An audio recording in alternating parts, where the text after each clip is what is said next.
Après plus d'une décennie de crise, la Côte d'Ivoire renoue avec la croissance. Objectif attendu, un taux prévisionnel de 9% pour 2013, l'un des plus élevés en Afrique.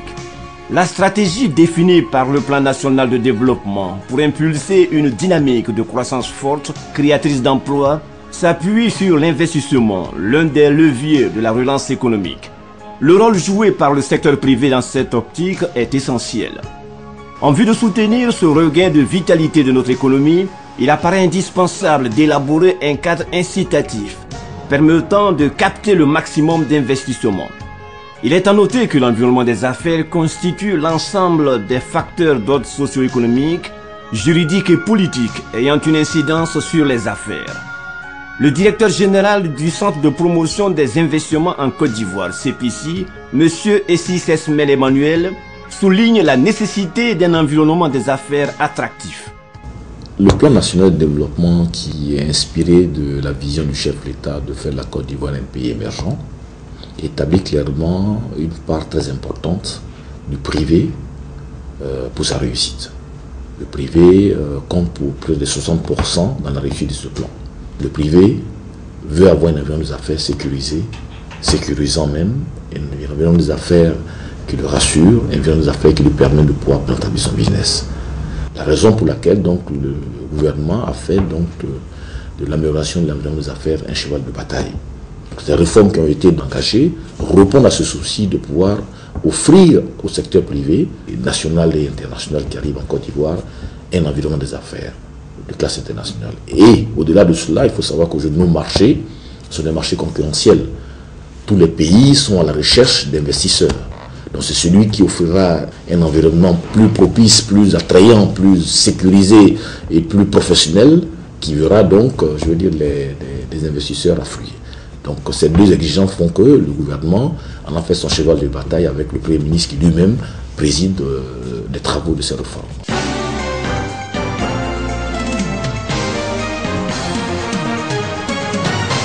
Les principales réformes conduites sous la supervision du Premier ministre ont principalement trait aux domaines suivants: l'assainissement du cadre macroéconomique et des finances publiques, le renforcement de la gouvernance et l'amélioration du climat des affaires. L'environnement macroéconomique détermine dans une large mesure les choix stratégiques en matière d'investissement. Parmi les actions entreprises dès la fin de la crise post-électorale, on peut citer le paiement d'importants arriérés vis-à-vis du secteur privé, des allègements fiscaux, les échanges avec les opérateurs économiques sur la vision du gouvernement et leurs préoccupations.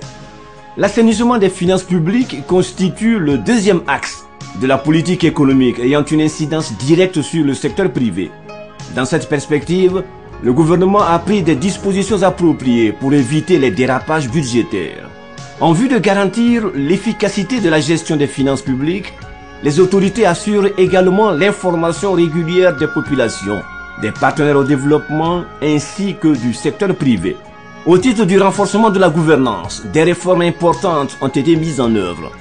Il s'agit de la création de l'Autorité nationale de régulation des marchés publics, ANRMP, qui contribue à la promotion de la transparence dans la gestion des marchés publics, de la réforme de la justice, du renforcement de la compétitivité des secteurs clés de l'économie comme la filière café-cacao, le domaine de l'énergie.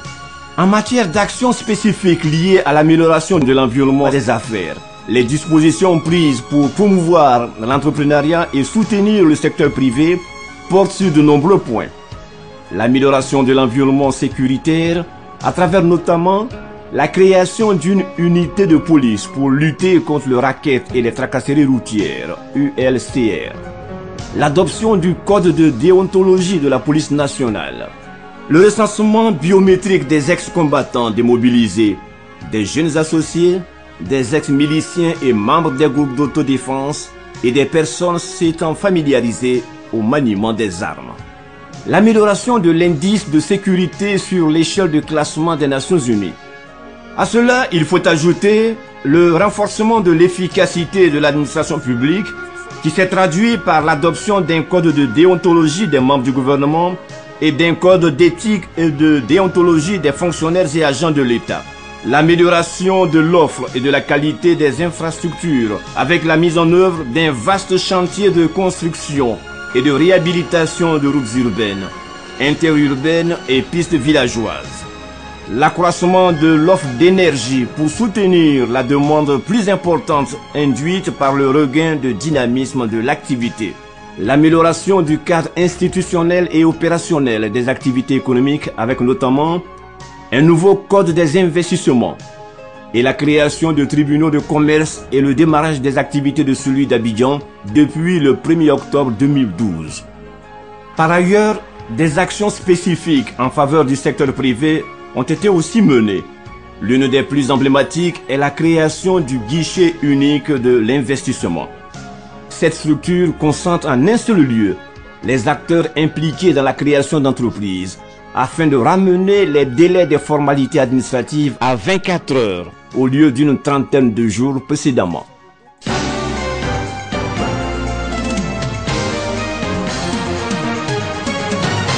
La synergie des actions entre les secteurs publics et privés est un impératif. C'est l'une des clés de la réussite de ces réformes. Le président de la Confédération Générale des Entreprises de Côte d'Ivoire, CGC, M. Jean-Kakou Diagou, porte un regard sur les résultats enregistrés. L'environnement des affaires en Côte d'Ivoire, pendant longtemps, a été décrié par le secteur privé ivoirien. Il fallait aller aux réformes pour que les entreprises puissent avoir un environnement plus propice à l'épanouissement et au développement de leurs activités. L'un des éléments les plus importants que regarde le secteur privé et les investisseurs, extérieurs comme intérieurs, c'est d'abord la sécurité des biens et des personnes. Cette sécurité s'est bien améliorée pendant ces 2 dernières années et on est arrivé à une situation presque normale. Bien sûr, il y a encore des efforts à faire et à parfaire. Il y a aussi ce qu'on peut appeler la sécurité juridique et judiciaire. Juridique, sur ce plan, l'OADA nous a apporté à la sous-région une sécurité qui est importante. Sur le plan judiciaire, nous pensons qu'il y a encore des efforts à faire. Ensuite, on peut parler d'autres éléments qui sont aussi considérés comme très importants, comme la création d'entreprises. Et à ce niveau, une réforme a été entreprise et mise en œuvre par le CPC. C'est la création du guichet unique. Bien sûr avec la participation du patronat, mais c'est devenu une réalité. Je pense que nous sommes sur la bonne voie. Il y a bien d'autres réformes qui ont été entreprises par le gouvernement et nous pensons que ce qui est important pour nous, c'est l'engagement. L'engagement du gouvernement et à sa tête le Premier ministre qui est à l'œuvre et qui, avec le CPC, font en sorte que les réformes nécessaires à l'amélioration des affaires soient vraiment une réalité. Bien sûr, toutes ces actions n'auraient pas été possibles si la volonté du président ne s'est pas exprimée. Il est engagé pour faire de la Côte d'Ivoire un pays attractif sur le plan de l'environnement des affaires. Il suit toutes les actions et nous sommes heureux d'avoir cette oreille attentive-là. Compte tenu de l'impact des réformes sur la vie économique, leur appropriation par les différents acteurs de ce processus s'avère nécessaire. De nouveaux comportements doivent se dessiner si la Côte d'Ivoire veut figurer dans le peloton de tête des marchés émergents. Le secteur privé doit savoir qu'aujourd'hui, la Côte d'Ivoire devient ce pôle qui permet de pouvoir accéder à ce marché ouest-africain de 300 millions d'habitants. L'émergence n'est pas une utopie. L'émergence n'est pas une affaire du gouvernement seul. L'émergence n'est pas une affaire des structures qui sont en charge. L'émergence dont parle le chef de l'État est une réalité dans laquelle chacun doit se sentir. Parce que c'est au quotidien que nous devons le vivre.